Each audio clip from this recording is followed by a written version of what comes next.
Welcome to Sasi Media. Mid நைட்டில் என்ன நடந்தது அப்படிங்கிறதுல நம்ம சவரிக்கு வந்து சாப்பாடும் கிடையாது, ஒன்றும் கிடையாது, வெளில போ அப்படின்னு சொல்லி சேண்ட்ரா அனுப்பி விட்டாங்க. கானா வினோத் வந்து ரொம்ப கேவலமான ஆள் அப்படின்னு சொல்லி ஒரு டிஸ்கஷன் நடந்திருக்கு. நாளைக்கு கனியை டார்கெட் பண்ணலாம். பார்வதி, சேண்ட்ரா, திவ்யா இவங்க ஒரு டிஸ்கஷன் போட்டிருக்காங்க. இது எல்லாத்தையும் பற்றி இந்த வீடியோவில் நம்ம ஃபுல்லாக பேசலாம். நம்ம 10,000 சப்ஸ்கிரைபரை ரீச் பண்ண போகிறோம். நீங்கள் புது ஆளாக இருந்தால் நம்ம சேனலுக்கு சப்போர்ட் பண்ணி நம்ம சேனலை சப்ஸ்கிரைப் பண்ணிட்டு வீடியோ லைக் பண்ணி அந்த ஹைப் பட்டனை தட்டி விட்டுருங்க. நான் நேற்று மிட் நைட் வீடியோவில் சொல்லியிருந்தேன், நாளைக்கு எபிசோடில் என்னென்ன நடக்க போகுது அப்படிங்கிறத நேற்று மிட் நைட் வீடியோலேயே நம்ம சொல்லியிருந்தோம். அதெல்லாம் வந்து அந்த சாப்பாடு பிரச்சனை வரும், விக்கல்ஸ் விக்ரம் சூப்பராக பண்ணுவாங்க, இதெல்லாம் நேற்று மிட் நைட் இதுலேயே நம்ம பார்த்து சொல்லிட்டோம். அதுதான் இன்றைக்கி எபிசோட்லேயும் வந்திருக்கு. ஸோ தொடர்ந்து அதே போல் நம்ம கொடுப்போம் அப்படிங்கிறது தான். ஃபஸ்ட்டு எடுத்த உடனே என்ன நடக்குது அப்படின்னு பார்த்தீங்கன்னா, அந்த காயின் கொடுத்ததை பற்றி ஒரு டிஸ்கஷன் போகுது. அங்கே வந்து பார்த்தீங்கன்னா சபரி, கனி, எஃப்ஜே இவங்க 3 பேரும் உட்காந்து பேசிக்கிட்டு இருக்காங்க. அப்போ கனி சொல்கிறாங்க, கிச்சனில் வந்து நிறைய வேலை இருக்கும்பா, கொஞ்சம் கன்சிடர் பண்ணியிருக்கலாம் அப்படிங்கிற மாதிரி சொன்னாங்க. உண்மைதான், கிச்சன் ஒர்க் வந்து ரொம்ப ஹார்டான ஒரு வேலை. என்டர்டெயின் பண்ணுறதை தாண்டி கிச்சனில் நிறைய பிரச்சனைகளும் போச்சு. கெமி வந்து காரம் அந்த மாதிரியான விஷயங்கள்லாம் சொன்னாங்க இல்லையா. இதை தாண்டி எல்லாருக்கும் டேஸ்ட்டாக ஃபுட்டு கொடுக்கணும், சாதாரண வேலை கிடையாது இல்லை. அது ஏதோ சாதாரணமாக நம்ம நினச்சிருவோம், கிச்சனில் நிற்கிறவங்களுக்கு தான் அந்த வழி தெரியும் இல்லையா. அதனால ஏதாவது கொஞ்சம் அவங்க கன்சிடர் பண்ணியிருக்கலாம். எல்லாம் டிசப்பாயின்மெண்ட் ஆயிட்டாங்க அப்படிங்கிறது நல்லாவே தெரியுது. அப்போ எஃப்ஜே என்ன சொல்கிறாரு அப்படின்னா, நாங்களும் அந்த வேலையெல்லாம் பார்த்தோம், பார்க்காம இல்லை, எல்லாருமே தானே பார்க்குறோம், அதில் முடிஞ்சது தான் நம்ம பண்ண முடியும் அப்படிங்கிற மாதிரி சொல்லிட்டு இருந்தாங்க. அப்போ இந்த இடத்துல சபரி போய் என்ன கேட்டிருக்காருன்னா, இதுக்கு முன்னாடி பசிக்குது, ரொம்ப பசிக்குது, சாப்பாடு இருந்தால் கொடுங்க அப்படின்னு சொல்லி சென்ட்ராட்ட போய் கேட்டிருக்காங்க, திவ்யாட்டெல்லாம். அப்போ அவங்க என்ன சொல்லியிருக்காங்க, எதுவுமே இல்லை செய்யணும் அப்படின்ற மாதிரி சொல்லிட்டாங்க. அப்போ அவர் அப்படியே ஒரு மாதிரி மனசு உடைஞ்சு வந்துட்டார். வந்து அது பார்த்தீங்கன்னா அவரும் கிச்சன் டீம் தான், உள்ளே என்ன இருக்குன்னு அவருக்கு தெரியும். அதாவது ரைஸ் இருக்குது, சாப்பாடு எல்லாமே இருக்குது, காலையில் செஞ்சது மதியானம் செஞ்சு எல்லாமே இருந்தும் அவங்க அவர்கிட்ட அந்த பதிலை கொடுத்து அனுப்பியிருக்காங்க. கொடுத்த உடனே அவர் வந்து ரொம்ப மனசு கஷ்டமாக போச்சு, வந்து அப்படியே உட்காந்துட்டாரு. என்ன பண்ணுறதுன்னு தெரியல. அப்போ கனி கேட்குறாங்க, ஏன்டா அப்படி சொன்னாங்க, இருக்குடா எல்லான்னு எனக்கும் தெரியும்க்கா, ஆனால் அப்படி சொல்லிட்டாங்க, எனக்கு ஒரு மாதிரி அவமானமாக இருக்குது, சாப்பாடுக்கா நம்ம இப்படிலாம் இது பண்ண வேண்டியிருக்குங்கிறாரு. இதெல்லாம் எப்போ நடக்குது அப்படின்னா 10:30 எபிசோட் முடிஞ்ச உடனே ஆன் பண்ண உடனே இது நடந்துகிட்டு இருக்கு. உடனே சபரி சொல்கிறாப்புல, சரி எனக்கு சாப்பாடு வேணாம், நான் படுத்துடுறேன் அப்படின்னும் போது எஃப்ஜே அதெல்லாம் வேணாம் நீ வா அப்படின்னு சொல்லிட்டு கனி அந்த நொண்டி காலோட, தப்பா எடுத்துக்காதீங்க நொண்டின்னு சொன்னோன்னே நொண்டி நொண்டி நடக்கிறாங்க. அதை வேற எப்படி சொல்றதுன்னு எனக்கும் தெரியல. அந்த காலை விட அடிபட்டிருக்கா, அப்படியே தாங்கி தாங்கி நடக்கிறாங்க. அப்படி நடக்கும்போது அவங்க வந்து அங்கே போயிட்டு அந்த கிச்சன்லேருந்து பாயாசம் பண்ணியிருக்காங்க. அந்த பாயாசத்தை பண்ணி அவங்க தான் பண்ணியிருக்காங்க.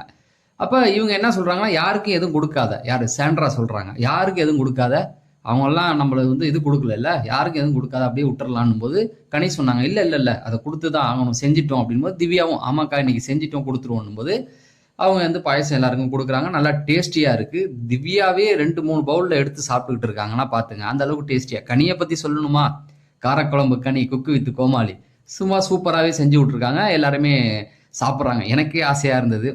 அப்படி சாப்பிட்டுக்கிட்டு இருக்கும்போது இப்போ என்ன ஆகுது அப்படின்னா, டேஸ்ட்டாக இருக்குது அப்படின்னு சொல்லி யாரோ சொல்கிறாங்க. அப்போ கனி சொல்கிறாங்க, நல்லா இருக்குது, யார் செஞ்சதுன்னு கேட்குறாங்க. அப்போ கனி சொல்கிறாங்க, நான் தாங்க செஞ்சேன் அப்படின்னு. அது வந்து சாண்ட்ரா வந்து கேட்டுட்டு என்ன சொல்கிறாங்கன்னா, அவள் தான் செஞ்சான்னா அவள் எல்லாத்தையும் சொல்லிகிட்டு இருக்கா பத்தியா அப்படின்னு. அங்கே ஒரு டிஸ்கஷன், யார் பார்வதி, கனி, திவ்யா, இவங்க பார்வதி, சாண்ட்ரா, திவ்யா. ஏன்னா எப்படிக்கா அவங்க சொல்லலாம், அதை நம்ம எல்லாருமே செஞ்சேன்னு சொல்ல வேண்டியதானே. இங்கே கேட்டவங்களுக்கு ஒரு பதில் என்னன்னா, எப்படி செஞ்சு நல்லா இருக்கு யார் பண்ணான்னு கேட்கும்போது அவங்க என்ன சொல்ல முடியும், பொய்யா சொல்ல முடியும். அதை வந்துட்டு பார்த்தீங்களா அந்தர்பல்ட்டி அடிச்சா பார்த்தீங்களா அவ அப்படி பார்வதி. என்னன்னா கானா வினோத்துக்கு சப்போர்ட் பண்ணாங்கல்ல அந்த தள்ளி விட்டதுக்கு, அந்தர்பல்ட்டி அவங்க உங்களை மாதிரி இல்லை பார்வதி, அவங்க ஸ்போர்ட்டிவாக எடுத்துக்கிட்டாங்க. விழுந்ததை அவர் தள்ளி விடலை, எண்ட் ஆஃப் த டே அது ஒரு கேம். இதுக்கு முன்னாடியும் அவங்க பண்ணியிருக்காங்க, ஏற்கனவே ஒரு தடவை விழுந்து ஏந்திரிச்சிருக்காங்க. அப்போ கூட அதை கேமாக பார்த்துக்கிட்டாங்க. அதை அவங்க சொல்லணும். அவங்க அடிபட்டு அவங்க பொருளை நான் தொட்டேன்னு மட்டும்தான் சொன்னாங்க. அதுதான் எபிசோட்ல பார்த்தது. தட்டி விட்டதை பற்றிலாம் அவங்க எதுவுமே சொல்லலை. நீங்களா வந்து கானா வினோத்தெல்லாம் எடுத்துக்கிட்டு அதுக்கு சொல்லலாம். கானா வினோத்தெல்லாம் ரொம்ப கேவலமான ஆள் சாண்ட்ரா சொல்கிறாங்க. அதாவது நீங்க காயின் கொடுக்கல, அவருக்கு சாப்பாடெல்லாம் ஊட்டி விட்டு அந்த சைடில் இதெல்லாம் வந்து தொடச்சி விட சொன்னார்ல, அதுக்கெல்லாம் வந்து பாயிண்ட் தர மாட்டாங்களா அப்படிங்கிற மாதிரி பேசிகிட்டு இருந்தாங்க. சரி இவங்க காண்ட் ஆயிட்டாங்க. இப்போ என்ன பிளான் போட்டிருக்காங்க அப்படின்னா, நாளைக்கு நம்ம எந்த வேலையும் பண்ண வேணாம், அவங்க தான் நல்லா பண்ணுறாங்கல்ல, நம்ம என்ன பண்ணுவோம், நாளைக்கு கிச்சன் டேன்னு சொல்லிட்டு நல்லா டான்ஸ் ஆடுவோம். யார் சாண்ட்ரா சொல்லுவோம், டான்ஸ் ஆடி பாட்டு பாடிக்கிட்டே இருப்போம், என்டர்டெயின்மெண்ட் தான் நல்லா தெரியும் இல்லை, கிச்சனில் நம்ம பாட்டுக்கு நம்ம விட்டுடுவோம், கனியை வேணா நின்று சமைக்க சொல்லிட்டோம், அவங்க தான் நல்லா செய்கிறாங்களே அப்படிங்கிற மாதிரி. இது எவ்வளோ கேவலமான ஒரு செயல். நீங்க நல்லா செஞ்சீங்க. நானே முதல்ல சொல்லிட்டேன். கிச்சன் ஒர்க் வந்து ரொம்ப கஷ்டமான ஒரு விஷயம் தான். மக்கள் பார்ப்பாங்கல்ல, விஜிஎஸ் பார்ப்பார்ல. இவனுங்க பாராட்ட விட விஜிஎஸோட பாராட்டு நல்லா தானே இருக்கும். இதுங்களுக்கு அதை புரிஞ்சிக்க தெரியல. அவனை பாயிண்ட் கொடுக்கல அப்படிங்கிறத புடிச்சுக்கிட்டு நான் நேத்து மிட் நைட்லயே சொல்லிட்டேன். அவங்க சாப்பாட்டுல கை வைக்க போறாங்கன்னு. அது ரொம்ப கேவலமான ஒரு விஷயம். அதாவது எல்லாமே டல் ஆயிட்டாங்க. ரம்யாலாம் பசி தாங்க முடியாம சுருண்டு விழுந்துட்டாங்க. எனக்கு பசிக்குது, மாத்திரை போடணும்ன்றாங்க. சபரி வந்து அழுதுகிட்டே போய் படுத்துட்டாரு. அழுதுட்டாரு. அவங்க வந்து செஞ்சு கொடுக்கும்போது எஃப்சிட்ட சொல்றாரு, போய் படுத்துட்டாரு பாயசம் குடிச்சிட்டு. அப்ப கேட்கறா, "ஏய் நீ சாப்பிட வாடா." "இல்லடா வேணாடா, எனக்கு ஒரு மாதிரியா இருக்குடா. சாப்பாட்டுல வச்சு கேம் ஆடுவாங்களாடா" அப்படின்னு சொல்லிட்டு போர்வையை போத்துட்டு கோவம்னு அழ ஆரம்பிச்சிட்டாரு. எனக்கே கஷ்டமா போச்சு. ஏன்னா சாப்பாடு விஷயத்துலலாம் ஏன்டா அப்படி பண்றீங்க? ஒரு கேம் ஆட போயிருக்கோம். கேம் அதுக்காக சாப்பிடாம கேம் விளையாட முடியுமா? அதெல்லாம் சில விஷயங்கள்லாம் ரொம்ப ரொம்ப கேவலமா பண்றாங்க. அந்த கிச்சன் விஷயத்த கையில வச்சுக்கிட்டு சாண்ட்ரா கையில எல்லாம் எவன் கொடுத்தான்னு தெரியல. இனிமே அவங்கலாம் கிச்சன் டீமுக்கு அனுப்பக்கூடாது அப்படிங்கிறது தான் எனக்கு தோணுச்சு. அப்புறம் இவங்க பேசிட்டு இருக்கும்போது பிரஜன், என்னடா தலைவன் வல்லையே 2 நாளா தனியா சுத்திக்கிட்டு இருக்கான்ட்டு வந்துட்டாரு. அப்ப கேட்கும்போது எக்ஸ்கியூஸ் மீ, அதாவது நீங்க எல்லாம் வந்து டாஸ்க் பத்தி பேசுறீங்களா இருந்தா நான் வெளியில போய்க்கிறேன். மத்த விஷயம்லாம் நான் உள்ள வந்து உட்காந்துக்கிறேன் அப்படின்றாங்க. அப்படியே உடனே வாங்க உட்காருங்க அப்படின்னு பார்வதி. பார்வதி சொன்ன உடனே அப்படியே நான் கூட நினைச்சேன் வேற ஏதோ பேச போறானுங்கன்னு. அப்ப சொல்றாங்க, ரொம்ப கேவலமா பண்ணாங்க இன்னைக்கு. யாரு பிரஜனையே சொல்றாங்க. நான்லாம் உங்களுக்கு தான் ஓட்டு போட சொன்னேன் கிச்சன் டீமுக்கு. யாரு விக்கல்ஸ் டீம்ல இருந்து இவரு நானும் கமருதீனும் பிரஜன் சொல்றாரு. உங்களுக்கு தான் ஓட்டு போட சொன்னா, ஆனா அவனுங்க உங்களுக்கு கொடுக்குற ஐடியாவிலே இல்லப்பான்றாங்க. அதாவது டாஸ்க பத்தி பேசுறீங்களா அப்படின்னு கேட்டுட்டு பர்மிஷன் கேட்டு வந்தவர் தான் இதை பேசுறாரு. இது கேவலம் இல்ல. உன் டீமை இங்க வந்து விட்டு கொடுக்கலாமா யாரா இருந்தாலும்? உங்க டீமுக்கு தானே இவ்வளவு கிரெடிட் கிடைச்சிருக்கு. கிரெடிட் கிடைச்சி உங்களை வந்து பெரிய இடத்துக்கு கொண்டு போறதுக்கு தான் அவர் போராடுறாரு. அதை வந்து இவங்களுக்கு நேரா விட்டு கொடுத்துட்டு, ஆனா இவனுங்க வந்து ரொம்ப இதா இருக்கானுங்க. அப்ப சாண்ட்ரா சொல்றாங்க, எதுவா இருந்தாலும் சரி நாங்களாம் உங்களை கேப்டன்சி இதா கொண்டு வர போறோம், நீங்க ஜெயிச்சு கேப்டனா வாங்கன்னு. வந்தா தெரியும் தல, கேப்டனா ஆய் பாருங்க, எல்லாத்தையும் எடுத்து விட்டுருவானுங்க. நீங்க கேப்டன்ஷிப் ஆகுனா ஏதோ சாதாரணமா நினைச்சுக்கிட்டு இருக்கீங்க. இருக்கிற பேரும் மொத்தமா காலியா போயிடும். விஜிஎஸ் வந்து ரோஸ்ட் பண்ணுவார், வச்சு செய்வாரு. அவருக்கு ஒரு பாயிண்ட் என்னன்னா, உங்களை எதுவும் கேட்கக்கூடாதுன்ற ஒரு இதுல போயிட்டு இருக்காரு தெரிஞ்சவங்கன்னு. கேப்டன் ஆயிட்டீங்கன்னா பச்சையா மாட்டிக்குவீங்க. அதுக்கு வந்து பிரஜன் சொல்றாரு, நான் வந்து விட மாட்டேன். நானும் கமருதீனும் டஃப் ஃபைட் கொடுப்போம்.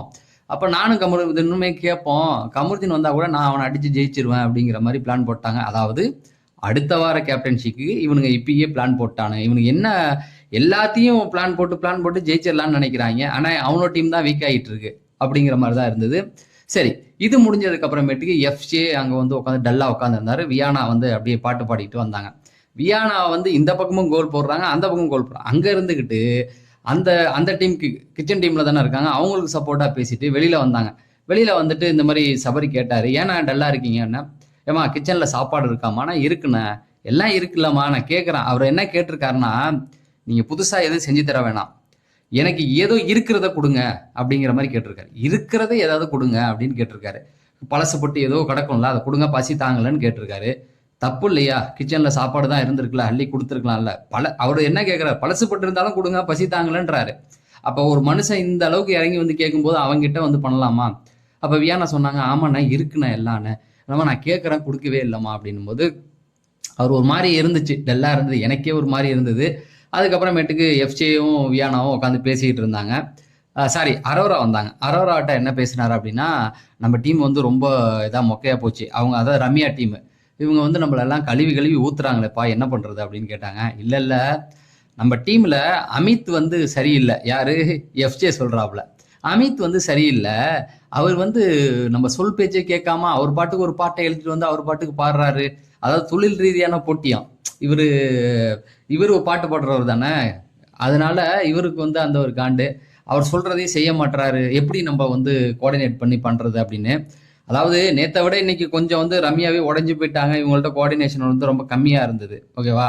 அதனால இவங்க வந்து ரொம்ப டல் ஆயிட்டாங்க. அப்புறம் அந்த பக்கம் கானா வினோத் ஒன்று பாடுறாரு, நம்ம கோஆர்டினேட் பண்ணி நல்லா பண்ணா நல்லா பண்ணலாம் அப்படின்னும் போது, அப்ப அரோரா சொல்றாங்க, அதெல்லாம் விட்டுடுவோம், நாளைக்கு வந்து சூப்பரா பண்ணுவோம்.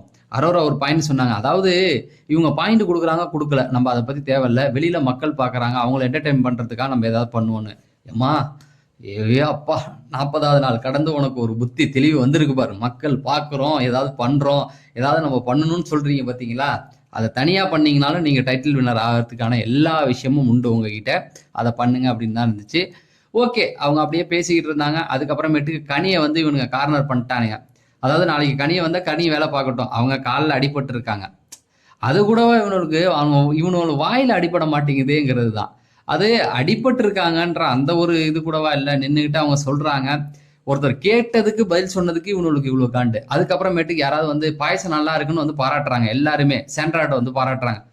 நான் பண்ணல, கனி தான் பண்ணாங்க, அங்க போங்க அங்க போங்க. இதெல்லாம் தேவையா? அப்புறமேட்டு கனி வந்தாங்க. அப்புறம் விக்கல்ஸ் விக்ரம் டீம் கூப்பிட்டு சொன்னாங்க, இப்பா நாங்க வந்து நல்லா பண்ணலன்னு சொல்லலப்பா, நாங்க கிச்சன்லயே நிக்கிறோம், எங்களுக்குன்னு ஒருத்தவங்க ஒரு மெனு கேட்கறாங்க, நல்லா யோசிச்சு பாருங்க. 10 பேர் வராங்கன்னா 10 பேருக்கு 10 மெனு செஞ்சு கொடுக்கணும்ல. இது உண்மையாவே இவனுங்க பண்ண தப்பு தான். விக்கல்ஸ் விக்ரமா இருக்கட்டும், ரம்யாவா இருக்கட்டும், இவங்க வந்து ஒரு தப்பு பண்ணியிருக்காங்க. ஏன்னா இவங்க கிச்சன்ல நிக்கிறது ரொம்ப கஷ்டம் இல்லையா? எல்லாருக்கும் எல்லாம் செஞ்சு கொடுக்கணும், சாப்பாட்டுல குறை இருந்தாலும் வாங்கிக்கணும். கெமி வேற ஒரு ஃபைட் பண்ணாங்க, கெமியோட ஃபைட் வேற இன்னைக்கு நடந்தது. இவ்வளவு விஷயங்கள் இருக்குல்ல, அதை போய் ஏன் இப்படி பண்ணிருக்கணும்னு தோணுச்சு. ஒரு 2 பாயிண்ட் கொடுத்துருந்தா அவங்க சந்தோஷப்பட்டிருப்பாங்கல்ல. இப்போ ரம்யாவே வந்து இப்போ என்ன பண்ணாங்கன்னா, ரம்யா வந்து அப்போ இந்த கான்வர்சேஷன் முடிஞ்ச உடனே எஃப்ஜே வந்து யாராருக்கு என்னென்ன சாப்பாடு வேணும்னு கேட்டார். எல்லாம் முட்டை தான் கேட்குறாங்க. முட்டைலாம் கேட்டதுக்கு அப்புறமேட்டுக்கு எல்லாருக்கும் பண்ணி கொடுக்க சொன்னாங்க. இப்போ என்னாச்சுன்னா, சபரி தான் போய் அழுதுட்டு படுத்துட்டாரு. இப்போ ரம்யா என்ன கேட்குறாங்க, சபரியோட ஒரு முட்டையை எனக்கு சேர்த்து போட்டு கொடுங்க, இல்லைன்னா என் முட்டையை சேர்த்து கொடுங்க, நான் போய் அவருக்கு ஊட்டி விட்றேன் அப்படின்ற மாதிரி போய் கேட்டாங்க. அந்த கான்வர்சேஷன் போகும்போது திவ்யா கேட்குறாங்க, ஏங்க நீ இவங்களா தான் ரம்யாவை தான் ஆரம்பிக்கிறாங்க, ஏங்க இனிமே என்னை போட்டு வாட்டி எடுத்துருவாங்க பாயிண்ட் கொடுக்கலன்னா. அப்போ திவ்யா கேட்டாங்க, ஏமா கொஞ்சம் யோசிச்சு கொடுக்கலாம்ல, நீங்கள் கொடுக்கும்போது ஒரு பாயிண்ட்ன்றது எவ்வளோ கஷ்டமான ஒரு விஷயம், ஒரு 2 பாயிண்டா கொடுத்துருந்தா கூட சந்தோஷப்பட்டிருக்கலாமே அப்படிங்கிற மாதிரி சொன்னாங்க. அதுக்கு திவ்யா ரம்யா உடனே என்ன பண்றாங்க, நான் மட்டும் யோசிக்கலங்க, டீம்ல உள்ளவங்க எல்லாம் சொன்னதை கேட்டு தானங்க பண்ண முடியும் அப்படிங்கிற மாதிரி சொன்னாங்க. ஆஸ் எ கேப்டனா நீங்க ஒரு முடிவு எடுத்திருக்கலாமே அப்படின்னு கேட்டது சரியா தான் இருந்தது எனக்கு. ஏன்னா ஒரு கேப்டனா நீங்க அதை யோசிச்சிருக்கணும். இப்ப இவங்க என்ன சொல்லி முடிவு எடுத்துட்டாங்க அப்படின்னா, ரம்யா வந்து சொல்றாங்க, அதாவது நீ வந்து சாப்பாடு வந்து நாளைக்கு எனக்கு செய்யல, இது பண்ணனா நான் லெட்டினை கழுவ மாட்டேன், நீ அப்படியே போட்டுக்க, வந்து முடிஞ்சதை பாரு, அந்த லக்ஸரி இதுல இருக்குதுன்னா அங்க போய் யாராவது ஒருத்தனை உட்கார வச்சுட்டா நீங்க என்ன பண்ணுவீங்க, அடக்கிட்டே நிப்பீங்களா அப்படிங்கிற மாதிரி அவங்க ஒரு ரிவெஞ்ச் எடுக்கிறாங்க. நாளைக்கு பெரிய கலவரம் இருக்கு, நீங்க வந்து நல்லா எதிர்பாருங்க. கிச்சன் டீ சமைக்காம ஒரு பிரச்சனை, இங்க பாத்ரூம் கழுவுற டீம் வந்து நாங்க வந்து விடமாட்டோன்றாங்க. ஆக மொத்தத்துல நாளைக்கு இன்கமிங் இல்லை அவுட் கோயிங் இல்லைன்ற மாதிரி ஆயிடுச்சு. அது நாளைக்கு எபிசோட்ல பாப்பீங்க. சரி, இதுல வந்து ரம்யா என்ன சொன்னேன், அவங்கள பச்சையா மாட்டி விட்டாங்க. அப்புறமேட்டுக்கு என்ன பண்ணாங்க, முட்டை போட்டு கொடுத்ததுனால திவ்யா என்ன சொல்லிட்டாங்கன்னா, சபரிக்கெல்லாம் நான் கொடுக்க முடியாதுமா, உன் பாயிண்ட் உனக்கு வந்து 8 முட்டையில நீ 4 தின்னுட்ட, இன்னும் 4 தான் இருக்கு, இன்னும் 2 தான் இருக்கு, அதையும் எடுத்துக்கிட்டீங்கன்னா இன்னும் 2 தான் மிச்சம் அப்படிங்கிற மாதிரி சொன்னாங்க. அப்ப எஃப்ஜே வந்து கேட்டான், ஏன் சபரி இதெல்லாம் நீ கேட்கறனா, கேட்க கூடாதுன்னு தானே சொன்னேன் அப்படிங்கிற மாதிரி கண்டிச்சாப்ல. விக்கல்ஸ் விக்ரமும் ஒரு தப்பு பண்ணிட்டாப்ல. என்னன்னா கிச்சன் டீமுக்கு வந்து ஒரு பாயிண்ட் அவரும் தான் கொடுத்தாப்ல, ரைட்டா, எல்லாருக்குமே தெரியும். ஒரு பாயிண்ட் கொடுத்தது அவரும் தப்பு தானே. இப்ப என்னன்னா இவங்களுடைய கோவம் எல்லாமே வந்து, சாண்ட்ராவுடைய கோவம் எல்லாமே வந்து ரம்யா டீம் மேலதான் இருக்கு. நமக்கு ஒரு பாயிண்ட் கொடுத்துட்டாங்க, ஒரு பாயிண்ட் கொடுத்துட்டாங்க. என் கேள்வி என்னன்னா, விக்கல்ஸும் ஒரு பாயிண்ட் தானே கொடுத்தாரு, ஏன் நீங்க அவர் மேல கோவப்படல? ஏன்னா அங்க பிரஜென்ட் இருக்காரு, அவங்க மேல கோவத்தை காட்டல. ஆனா விக்ரமும் நல்லா கேம் தான் ஆடிட்டு இருக்காரு, அவரு 2 பாயிண்ட் கொடுத்துருக்கலாம்ல. அதை தான் கனி கேட்டாங்க. இவ்வளவு கஷ்டங்கள் இருக்கும்போது என்னங்க ஒரு பாயிண்ட் போது மனசு வலிக்க தானே செய்யும் அப்படிங்கிற மாதிரி சொன்னாங்க. பட் அது அவர் அந்த டைம்ல என்னாச்சு அப்படின்னா, கானா வினோத்தோடைய கானா கச்சேரி ஆரம்பிச்சது. அதுல வந்து அந்த தஞ்சாவூர் மண் எடுத்து அந்த பாட்டு வந்து சூப்பரா பாடினாரு. பாடிட்டு ஒரு வார்த்தை சொன்னாரு, இது கூடுதல் இன்ஃபர்மேஷன் அவரே சொன்னது. அதாவது சிங்கப்பூர் பிரதமர் வந்து இறந்ததுக்கு அப்புறம் இந்த பாட்டை போட்டு தான் என்ன புதைக்கணும்னு சொன்னாராம். அதாவது தேவா வைரமுத்துக்கெல்லாம் வந்து நன்றி சொல்லிட்டு அவர் பாடிட்டு இருந்தாரு. அப்ப எல்லாமே கும்பலா உட்காந்து அந்த இடத்துல பாடிட்டு இருந்தாங்க. அது நல்லாவே இருந்தது அந்த பாட்டு, அவர் சொன்ன அந்த மெசேஜும் சூப்பரா இருந்தது. இதுக்கப்புறம் கெமியோடைய ஒரு விஷயம் நடந்தது. கெமி என்ன பண்ணாங்க அப்படின்னா, மத்தியானம் நடந்த அந்த ஃபைட்டை பத்தி பேசிட்டு இருந்தாங்க. ஏங்க நான் கேட்டது ஒன்றும் தப்பு இல்லையே, மற்றவங்களுக்கு கேட்ட மாதிரி எனக்கு ஒரு ஆசை இருந்தது, நான் கேட்டேன், ஆனா அவங்க வந்து அது ஒரு மாதிரி எடுத்துக்கிட்டாங்க. நான் வந்து இனிமே அவங்கள்ட்ட போய் பேசுற மாதிரி இல்லை, சாப்பாட்டை வச்சு இப்படி சீப்பா அவங்க பண்ணுவாங்க நாங்கள் எதிர்பார்க்கலன்னு. ஆனா கெமி மேலதான் இன்னைக்கு கொஞ்சம் தப்பு. அதை பிரஜன் சொல்றாரு, அவ வந்து இன்னைக்கு சாப்பாடை வச்சு பிரச்சனை பண்ணிட்டா, அப்புறம் போய் வெளியில வந்து கோன்னு அழுது ஒரு டிராமா போட்டா, அதெல்லாம் வந்து அதான் அவமானமா போச்சு அவளுக்கு, அதனாலதான் போய் அழுதா அப்படிங்கிற மாதிரி சொன்னாங்க. ஆனா கெமியை நீங்க வந்து அதுலயும் ஒண்ணு சொல்றாரு, கெமி வந்து கேப்டன்சி டாஸ்க்கு வருவா, பயங்கர டஃப் கொடுப்பா, மோதி பாத்திரலாம், அடிச்சு அப்படியே மடிச்சு தூக்கி போட்டுருவேன் அப்படின்ற மாதிரி இருக்காரு. பேசு தல, நீ பேசு, வாயால வண்டி ஓட்டுற பேப்பர் ரோடின்னு உனக்கு பேர் வச்சு விட்டுருக்காங்க, இதுக்குதான், நீ பேசுறதுக்கு தான், செயல்ல ஒண்ணும் கிடையாது. பார்க்கலாம், கெமியோடைய அந்த பிசிக்கல் டாஸ்க் வந்து அவங்க எப்படி ஆடுவாங்கன்னு எங்களுக்கு தெரியும், ஆனா நீங்க என்ன பண்ணுவீங்கன்னு எங்களுக்கு தெரியாது. நீங்க கெமியை ஜெயிச்சுட்டு அதுக்கப்புறம் பேசுங்க. அந்த பொண்ணு ஆல்ரெடி காண்டில் தான் இருக்குது, அது சாண்ட்ரா மேலேயும் திவ்யா மேலேயும் செம காண்டில் இருக்குது. அதுக்கு வசமா நீ சிக்கினா பிடிச்சி மரண காட்டி விட்டுரும் அப்படிங்கிறது தான். அது அந்த இடத்துல வந்து சபரியும் சொன்னார், சரி விடுமா, பெருசா எடுத்துக்காத, சாப்பாடு விஷயம் தான், அவங்க பண்றது எனக்கும் பிடிக்கல தான், விட்டுடு, அதை பெருசா எடுத்துக்காத, ஒரு அவமானம் மாதிரி இருக்கும் உனக்கு, அதையே நினைச்சின்னா விட்டுட்டு அடுத்த வேலையை பாரு அப்படிங்கிற மாதிரி ஒரு அட்வைஸை போட்டாரு. அதுக்கப்புறமேட்டுக்கு என்ன நடந்தது அப்படின்னா, இதுல நெகட்டிவா போய் மாட்டிக்கிட்டது யாரு அப்படின்னு பாத்தீங்கன்னா பார்வதியும் சாண்ட்ராவும் தான். சாண்ட்ரா வந்து பார்வதியை நல்லா யூஸ் பண்றாங்க, அது பார்வதிக்கு புரிய மாட்டேங்குது. கண்ணிங்கா உட்காந்துக்கிட்டு வந்து நாளைக்கு வந்து இந்த மாதிரிலாம் நம்ம பண்ண வேணாம், தூக்கி போட்டுருவோம், சாப்பாடை தூக்கி போட்டுருவோம், அவனை முடிஞ்சதை பார்த்துக்கிட்டோம், அந்த மாதிரியான முடிவுகளை அவங்க தேவையில்லாம எடுக்கிறாங்க. திவ்யாவை பொறுத்த வரைக்கும் என்னன்னா, அவங்க அந்த எந்த மீட்டிங்லயும் அவங்க கலந்துக்கிறாங்க எல்லாத்துலயும், ஆனா பேச மாட்றாங்க. பிளஸ் என்ன பண்றாங்க அப்படின்னா, அவங்களுக்கு தெரிஞ்சிருக்கு இது வெளியில வந்தா நமக்கு அசிங்கமா போயிடும் அப்படிங்கறது அவங்க நல்லா தெரிஞ்சுக்கிறாங்க. இன்னொரு விஷயம் என்ன பண்றாங்க அப்படின்னா, இப்ப சாப்பாடு சமைக்கணும்னா இவங்க சமைக்காம உட்காந்துருக்காங்க, பார்வதியும் இவங்களும் நம்ம சாண்ட்ராவும். ஆனா திவ்யா டக்குன்னு உள்ள எழுந்திரிச்சு போறாங்க, நான் யாருக்கு என்ன வேணும்னு சொல்லுங்க, நான் செஞ்சு தரேன் அப்படிங்கிறதையும் செய்யறாங்க. அதனால அவங்க தன்னை காப்பாத்திக்கிறாங்க. இதுல வியானா பாருங்களேன், நான் எதுவுமே செய்ய போறது இல்லைங்க, நான் வந்து ஃபுல் உழைப்பை கொடுத்துருக்கேன், எனக்கு எதுவுமே கிடைக்கல அப்படின்னா என்ன அர்த்தம், என்னுடைய உழைப்புகள்லாம் வேஸ்டா போச்சு. அந்த பிரியாணி சொன்னாங்களா, அது அப்படியே தொடர்ந்தது. அந்த பிரியாணி வேணும்னு எல்லாரும் போய் கெஞ்சுறாங்க, ஒரு வார்த்தை சாப்பிட்டா என்ன, அவங்களுக்கு எவ்வளவு கேவலமா இருக்கும். அதுதான் கெமி சொன்னாங்க பிரசிடென்ட்டை கூப்பிட்டு, அவங்க சாப்பிடலன்னா என்ன, வாங்க அங்க சாப்பிட்றதுக்கு ரெடியா இருக்காங்க அப்படின்னு. இதுல என்ன சொன்னாங்கன்னா, நான் வந்து தலையாக ட்ரை பண்ணிக்கிட்டு இருக்கேன், அதனால எனக்கு வந்து இது ரொம்ப மனசு ரீதியா கஷ்டமா இருக்கு அப்படின்னாங்க. ஆக மொத்தத்துல நாளைக்கு ஒரு கலவரம் ரெடியா இருக்கு, வெயிட் பண்ணுங்க. நான் சொல்றது நேத்து நைட்டு சொன்னதுதான் இன்னைக்கு நடந்திருக்கு. இன்னைக்கு சொல்றேன் பாருங்க, இந்த சாப்பாடு பஞ்சாயத்து நாளைக்கு ஒரு விஸ்வரூபம் எடுக்கும். அந்த கிச்சன் டீமுக்கும் ரம்யா டீம் இருக்குல்ல, பாத்ரூம் டீம், அவங்களுக்கும் ஒரு பெரிய ஃபைட் இருக்குது. அது நல்லாவே தெரிஞ்சு போச்சு அப்படிங்கிறது. நாளைக்கு அது பெஸ்ட் ஒஸ்ட்லாம் அப்புறம் தான் வரும். ஆனா இது மட்டும் நாளைக்கும் வந்து அந்த காயின் கொடுக்கறது, பாயிண்ட் கொடுக்கறது, பிளஸ் இந்த ஃபைட்லாம் வரும்.